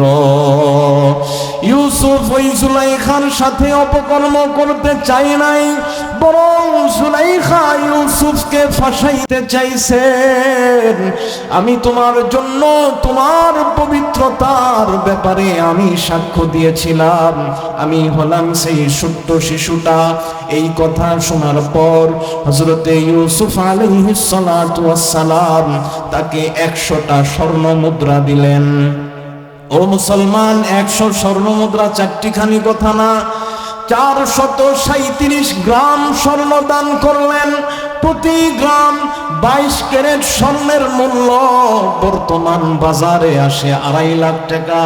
ইউসুফ আলাইহিস সালাতু ওয়াস সালাম ওই ব্যক্তিকে 100 স্বর্ণ মুদ্রা মানে 437 গ্রাম স্বর্ণ দান করছেন। ও মুসলমান, শুধু এতটুকুই নয়, 377-এর মতো 377 মনের মতো গম ইউসুফ আলাইহিস সালাতু ওয়াস সালাম তাকে দান করছেন। ও মুসলমান, যখন ইউসুফ আলাইহিস সালাতু ওয়াস সালাম ওই ব্যক্তিকে এত দান করলেন, আল্লাহ তখন ইউসুফের কাছে ওহী পাঠায়। আল্লাহ ডাক দেয়, ইউসুফ দুনিয়াতে যে একবার তোমার পবিত্রতা ঘোষণা করছে, তুমি তারে এত দিলা যে তুমি তারে সন্তুষ্ট কইরা ফেলছো। তাহলে ইউসুফ, তুমি আমার বান্দাদের ব্যাপারে চিন্তা করো, যেই বান্দা আমাকে তার জীবনে একবার না, দুইবার না, হাজার হাজার লক্ষ লক্ষ কোটিবার যে দুনিয়ায় আমার পবিত্রতা ঘোষণা করলো, নামাজে দাঁড়াইলে সানা পড়ে সুবহানা, আবার যখন রুকুতে যাই সুবহানা রব্বিয়াল আযীম, সেজদায় যখন যায় পড়ে সুবহানা রব্বিয়াল আলা। এইভাবে দিনে 5 ওয়াক্ত নামাজ, ফরজ নামাজে সুন্নতে আমার পবিত্রতার ঘোষণা দেয়, আবার ফরজ নামাজেও আমার পবিত্রতার ঘোষণা দেয়, দাঁড়ানো অবস্থাতেও আমার পবিত্রতার ঘোষণা দেয়, রুকুতে গেলেও বান্দা আমার পবিত্রতার ঘোষণা দেয়, সেজদায় গেলেও বান্দা আমার পবিত্রতার ঘোষণা দেয়। যেই বান্দা তার জীবনটা কাটাইয়া দিল আমার পবিত্রতা ঘোষণার মধ্যে, তোমার জীবনে তোমার জন্য তোমার যে একবার পবিত্রতা ঘোষণা করছে, তুমি তার যেমন মেহমানদারি করলা, তাহলে চিন্তা করো, যেই বান্দা দিনে 5 বার করে পুরা জীবনটা আমার পবিত্রতা ঘোষণা করলো, আমি আমার ওই বান্দাকে কেমন মেহমানদারি করব। আল্লাহ বলেন, আমি আমার ওই বান্দাকে জান্নাতে এমন নাজ নিয়ামত দান করব, ততক্ষণ পর্যন্ত তাকে আমি নিয়ামত দেব, যতক্ষণ পর্যন্ত আমার বান্দা সন্তুষ্ট হয়ে না যায়, আমি ততক্ষণ পর্যন্ত আমার বান্দাকে জান্নাতে নিয়ামত দিতেই থাকবো। এটার নাম হলো তাওহীদ। এজন্য দিলের মধ্যে আল্লাহর একত্ববাদকে গেঁথে রাখতে হবে। আল্লাহর একত্ববাদ যদি আপনি রাখেন, আল্লাহকে এক জানেন, আল্লাহকে এক ও অদ্বিতীয় জানবেন এবং মানবেন, তাহলেই আল্লাহ আপনাকে জান্নাত দিবে এবং জান্নাতে এত নিয়ামত দান করবেন যতক্ষণ আপনি সন্তুষ্ট না হন, দিতেই থাকবে আল্লাহ আপনাকে। শিরিকের মধ্যে যাওয়া যাবে না, শিরিকের মধ্যে যাওয়া যাবে না। তাবিজ কবজ করি না আমরা, ওরে মা, গলার মধ্যে এত তাবিজ ঝোলায় আমি দেখছি, আপনাদের রংপুরের এই কিছু আমার মুসল্লি আছে, পিচ্চি বাচ্চা, গলার মধ্যে এতগুলা তাবিজ ঝুলাইছে যে তাবিজের ভারে রুকুতে জায়গা, মানে গুজা হয়ে গেছে তাবিজ, এত তাবিজ। এই ছেলেটা এই তাবিজ নিয়ে এইভাবে সোজা হইব কেমনে, আমি এই চিন্তাই করি। তাবিজ যদি ছাড়ার কথা বলি, বলবে তাবিজ ছাড়া পারুন না, ওর জান দিয়ে দিব কিন্তু তাবিজ ছাড়তে পারবো না। এই হলো অবস্থা। কইবে হুজুর আমার জানটা নিয়ে নেন, তবে এই তাবিজ আমারটা নিয়েন না, আমি তাবিজ ছাড়া থাকা পারবো না। অথচ কি তাবিজ, কুফরি কালাম এই সেই দিয়া তাবিজ করে কেমন মানুষের কাছ থেকে আমরা তাবিজ আনি, তাবিজ কবজ আনি, এগুলো কি শিরিক হয় না? বলবো নাকি? সামনে বলবো। সত্যি আল্লাহ তাআলা 70,000 বান্দাকে বিনা হিসাবে জান্নাত দিবে। খুশি না? তাহলে সুবহানাল্লাহ বললেন না কেন? আল্লাহ তাআলা কত হাজার? 70,000 বান্দাকে আল্লাহ তাআলা বিনা হিসাবে জান্নাত দিবেন। বিনা হিসাবে। এর মধ্যে আমরা আছি। এর নবীরা তো বিনা হিসাবে জান্নাতে যাইবে, শহীদরাও জান্নাতে যাবে, নেককার বান্দারাও যাবে। কিন্তু আমরা যারা আছি গুনাহগার, আমরাও বিনা হিসেবে আল্লাহ আমাদেরকে জান্নাত দিবেন। তবে সেটার জন্য কিছু আমল আছে। সেটা কি আমল? ছাড়তে পারবেন নি? নাকি জান দেব তবু তাবিজ ছাড়বো না? কোনটা? প্রাণ দেব তবু তাবিজ ছাড়বো না নাকি? তারা কারা? সর্বপ্রথম নবীজি যেটা বলছেন, হুমুল্লাযীনা লা ইয়াস্তারকুন, তারা হলো ওই সমস্ত ব্যক্তি যারা শিরকি বেদাতি ঝাড়ফুঁক নেয় না, তাবিজ কবজ করে না। ওয়ালা ইয়াক্তাউন, যারা বিনা প্রয়োজনে অপারেশন করে না। ওয়ালা ইয়াতাতায়্যারুন, যারা অশুভ জিনিসে বিশ্বাস করে না। ওয়ালাল্লাহি ইয়াতাওয়াক্কালুন, যারা আল্লাহর উপরে ভরসা করে, যারা এই 4টা জিনিস করবে, আল্লাহ তাদেরকে বিনা হিসাবে জান্নাত দিবেন। কয়টা জিনিস? কয়টা জিনিস? 4টা। 1 নাম্বার, শিরকি বেদাতি ঝাড়ফুঁক তাবিজ কবজ করা যাবে না। 2 নাম্বার, বিনা প্রয়োজনে অপারেশন করা যাবে না। প্রয়োজন হইলে সেটা ভিন্ন কথা, কিন্তু প্রয়োজন নাই তারপরে অপারেশন করলাম, ছোটখাটো হোক যেই হোক, এগুলো করা যাবে না। 3 নাম্বার কি? অশুভ লক্ষণে বিশ্বাস না করা। গ্রামের মানুষ আপনারা একটু বেশি, আর মহিলা প্যান্ডেল আছে না এই জায়গায়, তো মহিলারা যারা আছে এরা আরো বেশি এই কুসংস্কারের মধ্যে তারা লিপ্ত। সামনে দিয়া মনে করেন দাঁড়াইছেন, ঘর থেকে বের হইবেন, ঘটনাক্রমে ঘরের একটা সেলাইকে আপনি টুসটা খাইছেন এইভাবে, তখন মহিলারাই সবার আগে বলে, এই বয়ে যা, একটু বয়ে যা, নাহলে কিন্তু কোনো দুর্ঘটনা ঘটতে পারে, বুঝিস। বলে না? বলে না? আপনারা বলেন না? না সাধু সব খালি মহিলাদের উপরে চাপাই দিবেন, তাই না? সব সাধুবিদরা কি সামনে বসছেন, মুরব্বিয়ানে জম, আপনাদের মাঝে এগুলা বেশি হয়। আপনারা বলেন যে উষ্টা খাইছে যাওয়ার সময় একটু বৈশা যেতে হবে, কেন না বৈশা গেলে তার ক্ষতি হইতে পারে, কুসংস্কার। আপনি চলতেছেন, আপনার সামনে দিয়ে কালো বিড়াল গেছে, আপনি ভাবেন হায় রে অশুভ হয়ে গেল, কালো বিড়াল গেল, কুসংস্কার। এটা থেকে ফিরে আসতে হবে। শরীয়তে কোনো কুসংস্কার বলতে কিছু নাই। একজন নারী আপনার ঘরে আসছে, বা অমুকে একজন ঘরে আসছে, আজকে মারা গেছে একজন, এই তো অমুক আহার কারণেই তো আজকে মরলো, বলে না? বলে না? তাহলে এটা কি কুসংস্কার না? ওর মৃত্যু কি আগে থেকে আল্লাহ লেখা রাখে নাই? বুঝি লেখা রাখছে না রাখে নাই? লেখা রাখছে, ও তো এখন ওর যদি আপনি মিষ্টিও খাওয়ান তাও মরবে। এমন সময় দেখেন না যে ফাঁসি দিয়ে মরে? ও যদি ওই টাইমে ফাঁসি না দেয়, যদি জিকিরও করে, তাও ওই টাইমে মারা যাবে, কারণ ওর হায়াত নাই। বিষ খায় মারা যায়, আমরা মনে করি বিষ খাওয়ার কারণে মরছে। আকীদা ভুল, বিশ্বাস এটা ভুল। বরং বিষ খাওয়ার কারণে এটা একটা উসিলা মাত্র, কিন্তু ওর মরণ আগে থেকে এই টাইমেই ছিল। মরণ যদি এই টাইমে না থাকতো, অনেকে বিষ খাওয়ার পরে বেঁচে থাকে না, তাৎক্ষণিকভাবে হসপিটালে নিয়ে যায়, চিকিৎসা হয়, বাস বেঁচে যায়। তাহলে বিষ খাইলেই কি মরণ হয়? ফাঁসি দিলেই কি মরণ হয়ে যাবে? মরণ লেখা থাকলে মরণ হবে। আর এগুলা যায়, এগুলা হলো একটা উসিলা, এগুলা হলো একটা সবব। ঔষধ কোনোদিন খেয়ে দিল কোনো হুজুর, তাহলে এই তাবিজ কি আপনারে বাঁচায় না আল্লাহ বাঁচায়? ঔষধ যেরকম মাধ্যম, তাবিজটাও কি মাধ্যম। তবে কোন শিরকি কুফরি তাবিজ এগুলা ব্যবহার করলে আমি মুশরিক হয়ে যাব। আর যদি আমি বিশ্বাস রাখি তাবিজ আমাকে বাঁচায়, তাবিজ না থাকলে আমি বাঁচুম না, তাইলে আপনি কি হয়ে যাবেন? মুশরিক হয়ে যাবেন। এই বিষয়টা খেয়াল রাখতে হবে। এখন এই শিরিক কয়েকটা ভাগে বিভক্ত আছে। সময় বেশি নাই, অল্পতে শেষ করে দিব। শোনেন, শিরিক আল্লাহর সাথে অংশীদার করা, এটা আমরা 4 ভাগে বিভক্ত করতে পারি আপনাদের সামনে। 1 নাম্বার শিরিক ফি জাত, আল্লাহর সত্তার সাথে শিরিক করা। আল্লাহর কার সাথে? সত্তার সাথে। আল্লাহর সত্তার সাথে শিরিক হয় 5 ভাবে। কয় ভাবে? 5 ভাবে। 1, আল্লাহর জন্য সন্তান মানা। কি মানা? আল্লাহর জন্য সন্তান মানলে আল্লাহর সত্তার সাথে শিরিক হয়। খুব ইম্পর্টেন্ট কথা, আমরা বুঝি না, বুঝে নেন ভালো করে। আল্লাহর জন্য যদি আপনি বলেন যে আল্লাহর সন্তান আছে, যেরকম ইহুদিরা বলে যে উযাইর আলাইহিস সালাতু ওয়াস সালাম হলেন আল্লাহ তাআলার ছেলে, নাউজুবিল্লাহ। খ্রিস্টানদের মধ্যে 4টা দল আছে। কয়টা? 4টা দল। 1 নাম্বার ইয়াকুবিয়া, 2 নাম্বার মালকানিয়া।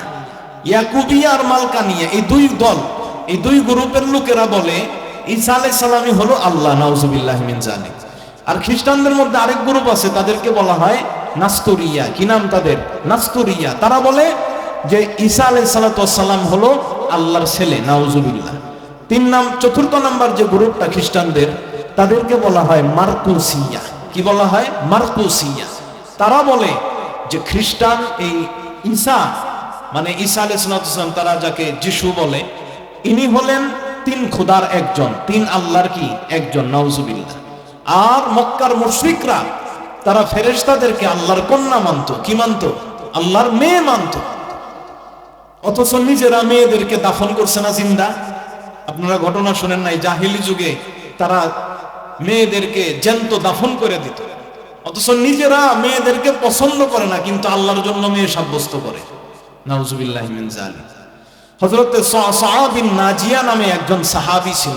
সাআ বিন নাজিয়া, হযরত সাআ, তিনি ইসলাম ধর্ম গ্রহণ করার পূর্ব পর্যন্ত 300 মেয়েকে তিনি এই জীবন্ত দাফন হওয়া থেকে বাঁচাইছেন। বলেন সুবহানাল্লাহ। 300 মেয়েকে বাঁচাইছেন উনি। কেমন পাষণ্ড বাপ হইলে এরকম করতে পারে? নিজের ফুটফুটে সন্তান, কলিজার টুকরাকে এই গর্ত খনন করে সেখানে দাফন করে দিত, মাটি চাপা দিয়ে দিত। বুঝছেন?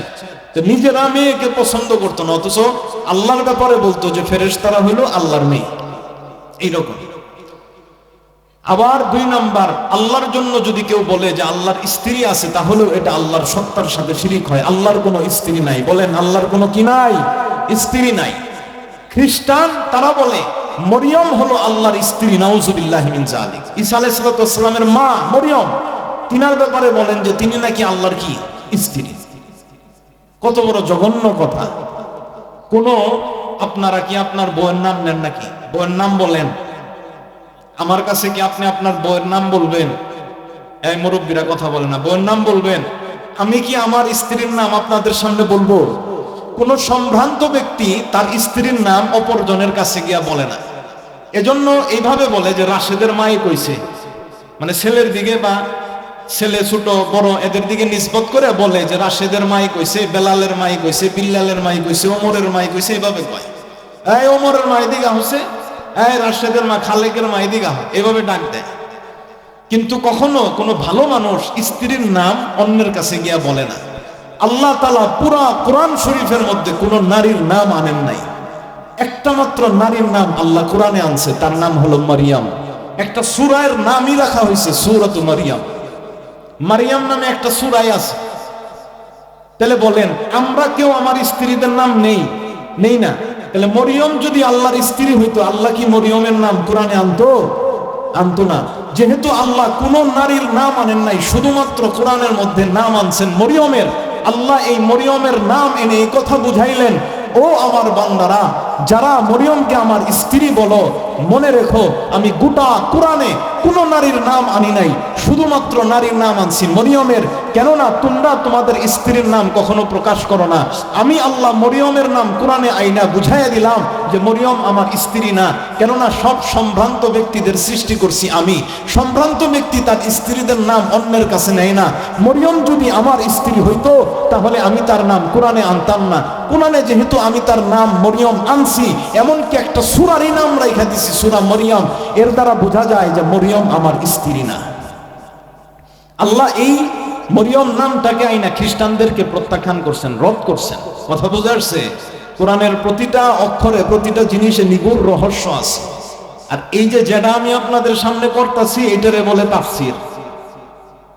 এটারে কি বলে? তাফসীর বলা হয় এইটাকে। ভালোভাবে এটা জেহেনে ঢোকাই নিয়ে। আচ্ছা, আমি যে তাফসির করছি আপনারা মজা পাইছেন না পান নাই কোন? আপনাদের ভালো লাগছে না ভালো লাগে নাই? এখন এইরকম তাফসিরি কোরআন সবকিছু বুঝাইয়া সুন্দরভাবে তাফসির করতে হবে। আর বর্তমান সময়ে তাফসির হয়ে গেছে এটা পুতুল খেলা। এক একজনের তাফসির করার জন্য ডাক দেওয়া হয়, সে জায়গা পাঠার কিস্সা, খালের কিস্সা, অমুকের মোরগের কিস্সা, তারপরে অমুকের সিনেমার কিস্সা, অমুক গান গয়া গজল গয়া শেষ। তাফসির হয়ে গেছে নাকি? এটার নাম তাফসির? আমি যে আলোচনা করতেছি সূরা ইখলাসের বাইরে গেছি, এখনো বাইরে গেছি, অন্য কোন টপিক আনছি, এখনো কিন্তু এই আলোচনাই চলতেছে।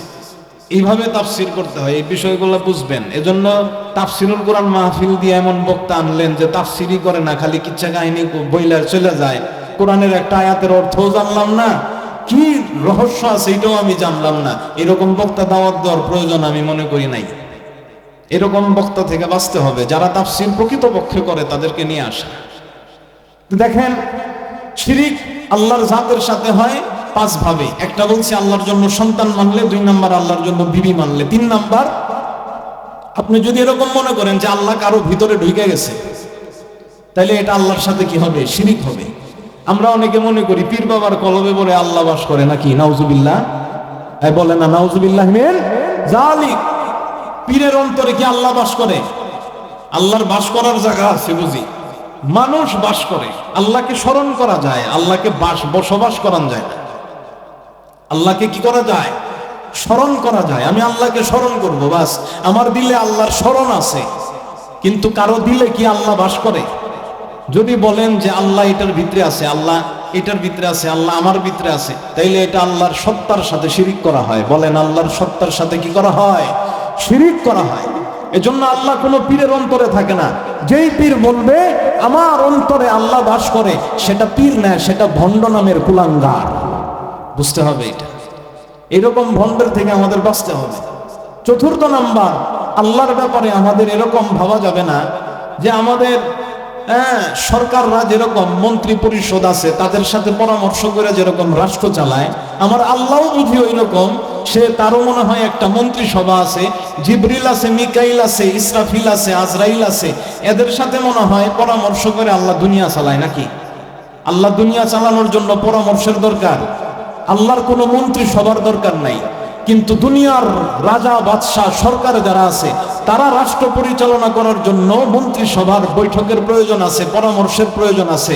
আমার আল্লাহ দুনিয়া চালানোর জন্য, মাখলুক চালানোর জন্য কোনো পরামর্শ করার প্রয়োজন নাই।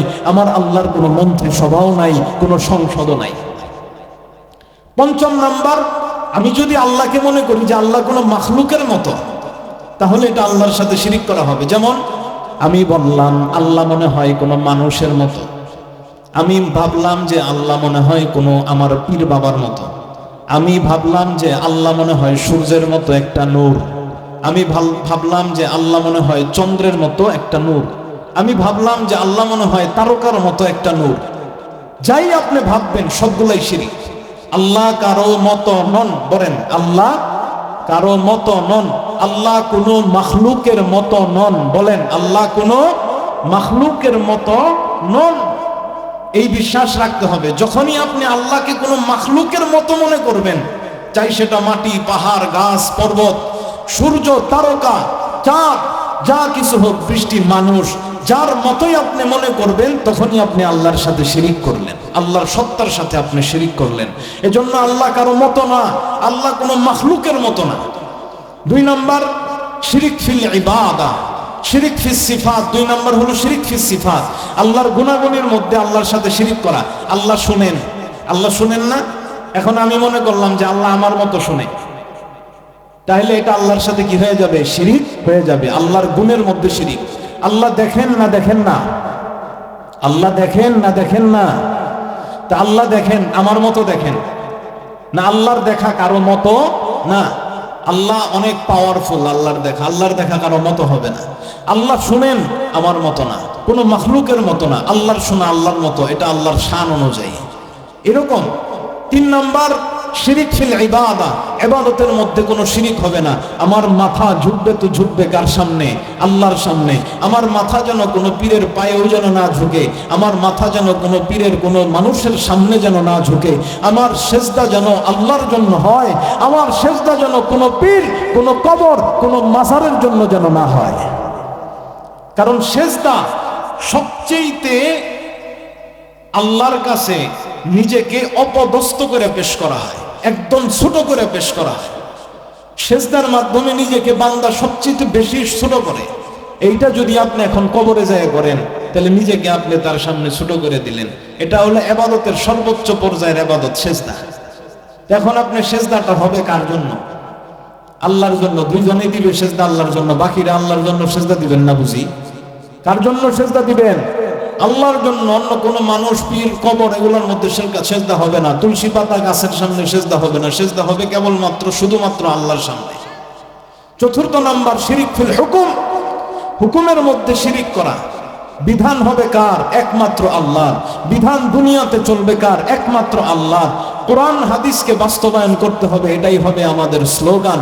কোরআন হাদিস বাস্তবায়নের জন্যই প্রচেষ্টা করতে হবে। হুকুম বানায় একমাত্র দিয়েছেন আল্লাহ, এটাকেই বাস্তবায়ন করার চেষ্টা করতে হবে। পারি আর না পারি সেটা পরের কথা। কিন্তু আমি যদি কোরআনকেই না মানি, শরীয়তই আমার মানতে অসুবিধা হয়, আমি যদি জনগণকেই সকল হুকুমের স্রষ্টা মনে করে নেই, জনগণই হলো সকল হুকুমের বিধানদাতা মনে করে নেই, তাহলে এটা আল্লাহর সাথে শিরিক হবে, যেটা গণতন্ত্রের মূল থিওরি। গণতন্ত্রের মূল থিওরি হলো জনগণই হলো সকল হুকুমের স্রষ্টা। জনগণ যেভাবে বলবে ওইভাবেই হবে। জনগণ যা হবে এটার বিপরীতে আল্লাহর হুকুমকে ফেলে দেওয়া হয় গণতন্ত্রের মধ্যে। এটা চূড়ান্তভাবে, একদম নিরেটভাবে গণতন্ত্রের মধ্যে আল্লাহর সাথে শিরিক করা হয়। এজন্য বর্তমান সময়ে অনেক ইসলামী দল আমাদের এই প্রার্থী হিসেবে আসছে। আমরা চেষ্টা করব তাদেরকে ভোট দিয়ে কোরআন হাদিসের খেদমত করার সুযোগ করে দেওয়ার। আল্লাহ আমাদের সবাইকে তৌফিক দান করেন। আমি সর্বশেষ একটা ঘটনা বলে দেই, সুন্দর। একটা ব্যক্তি ছিল, নবীজি সাল্লাল্লাহু আলাইহি সাল্লাম যখন মক্কায় মুশরিকদের দাওয়াত দিতেছেন এদিকে আল্লাহর দিকে, ওই সময় এক ব্যক্তি মুশরিক ছিল, তখন মুসলমান হয় নাই। তার নাম ছিল গাবি বিন আব্দুল উজ্জা। কি নাম? গাবি। গাবি নাম ছিল।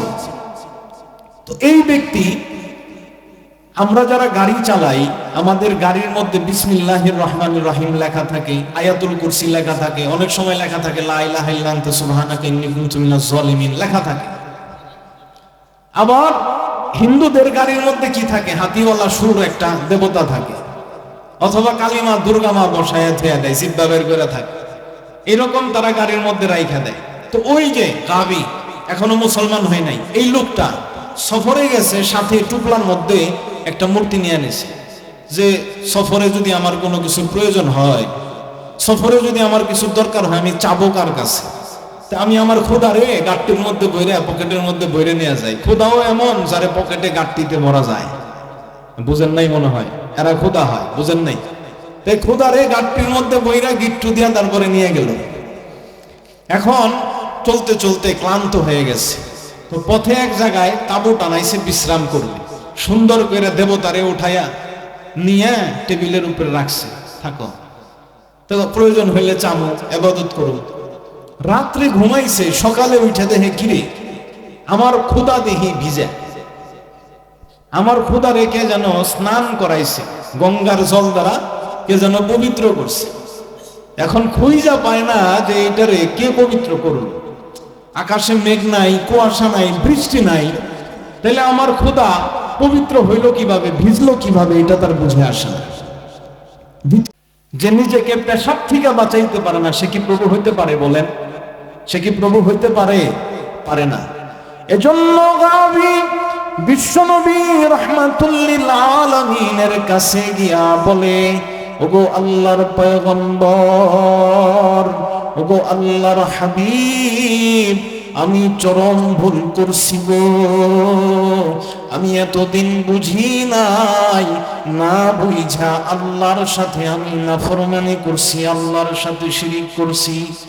ওগো আল্লাহর হাবিব, আমি আপনাকে সাক্ষী বানাইলাম। আমি আমার আল্লাহকে ডাক দিয়ে বললাম,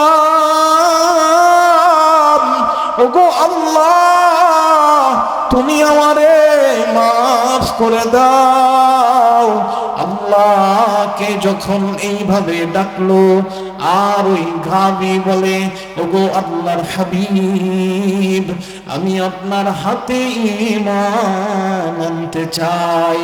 বিশ্বনবী রাহমাতুল্লিল আলামিন কালেমা পড়াই দিলেন, বলো আশহাদু আল্লা ইলাহা ইল্লাল্লাহু ওয়া আশহাদু আন্না মুহাম্মাদার রাসূলুল্লাহ সাল্লাল্লাহু আলাইহি ওয়াসাল্লাম। গাবি মুসলমান হয়ে গেল। আল্লাহর নবী বলে, ও গাবি, তোমার নাম তো গাবি, এখন তো তুমি মুসলমান হয়ে গেছো, ওই নাম তো আর রাখা যাবে না। আমি তোমার নাম রেখে দিলাম রাশেদ বিন আব্দুল্লাহ। তোমার বাবার নাম রাখলাম আব্দুল্লাহ, আর তোমার নাম রেখে দিলাম রাশেদ। আজ থেকে তুমি রাশেদ।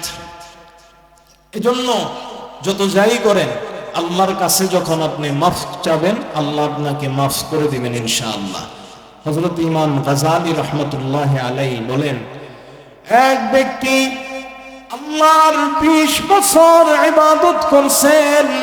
20 বছর ইবাদত করার পর হঠাৎ করে 20 বছর গুনাহ করছেন।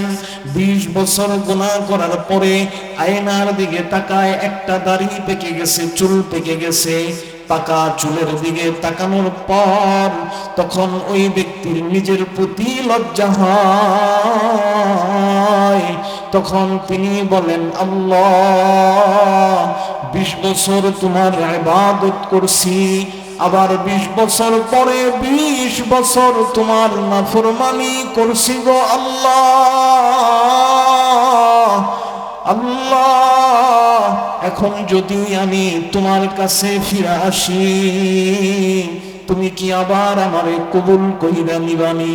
আল্লাহ গায়েব থেকে আওয়াজ দিলেন, আহবাবতানা আহবাবনাকা, ও আমার বান্দা, তুমি আমারে ভালোবাসছিলা, আমিও তোমারে ভালোবাসছিলাম। অতারাক্তানা ফাআমহালনাকা, তুমি আমারে ছেড়ে দিয়েছো, আমি আল্লাহ তোমারে ছাড়ি নাই। আমি আল্লাহ তখন তোমারে ঢিল দিছি। ফাইন রাজাতা ইলাইনা কাবিলনাকা, এখন বান্দা আমার, যদি তুমি আবার আমার কাছে মাফ চেয়ে তুমি আবার আমার কাছে ফিরে আসো, বান্দা আমার, তোমার 20 বছরের গুনাহ ভুলে গিয়ে আমি তোমার 20 বছরের গুনাহ মাফ করে দিয়ে তোমারে আমি আবার কবুল করে নিব। এজন্য যত গুনাহ আমাদের হোক, আল্লাহকে যখন আমরা ডাক দিব, আল্লাহকে যখন মায়া নিয়া আপনি ডাক দিবেন আল্লাহ, চোখের পানি ছেড়ে দিয়ে যখন আপনি বলবেন আল্লাহ মাফ করে দাও, আল্লাহ আপনার জীবনের তামাম গুনাহগুলোকে মাফ করে দিয়ে আল্লাহ আপনাকে আল্লাহর করে নেবেন ইনশাআল্লাহ।